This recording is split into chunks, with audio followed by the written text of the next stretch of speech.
So if I want to find out what the implied domain is of this problem, we have two extra rules. Remember, we cannot, our domain is always going to be all real numbers except for when we are divided by 0, cannot be a part of our domain, or when we're taking the square root of a negative number. So what I'm going to say is, I'm going to look at all my x values work except for, I cannot have a 0 on the bottom, so I'm going to say 0. I want to figure out what values give me 0 on the bottom. So I set the bottom, you always take the bottom of your rational expression and set that equal to 0. And then this has to be greater than 0, right? This cannot be negative. So since it has to be greater than 0, all I'm going to do is I'm going to say 5 plus x has to be greater than or equal to 0.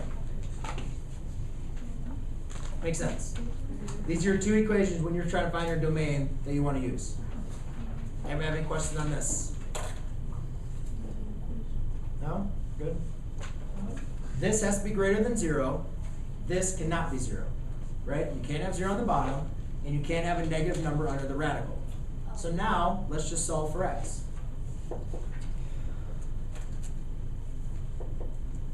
So when x is negative 3 on the bottom, that gives us 0, right?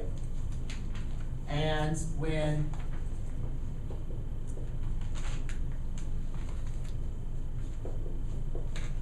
x is greater than or equal to negative 5, that gives us a negative number, right?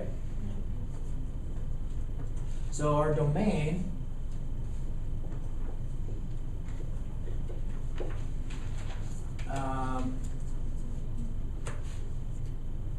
so this is a part of your domain. You can say that x cannot equal negative 3, but negative 3, ladies and gentlemen, is greater than negative 5, right?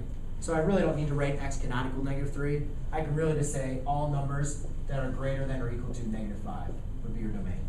But since we're just getting used to you guys knowing x cannot equal negative 3 is involved in this, but I'll just write it separately so you guys can remember. There's only two ways that you're not going to include in your domain. When it's 0 on the bottom, or when it's negative. So to do that, you set your bottom equal to 0, and you set your root equal to greater than or equal to 0. And then solve for x. And that's what it, yes? So we don't have to use the number.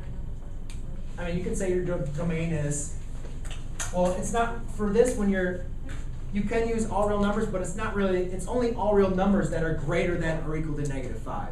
So it's really not all real numbers. We like to use all real numbers when there's maybe not a root on top, because it is all the numbers except for one number, which would have been a negative 3. You know, but when you have a constraint with the root, you know, it's only all numbers that are greater than negative 5.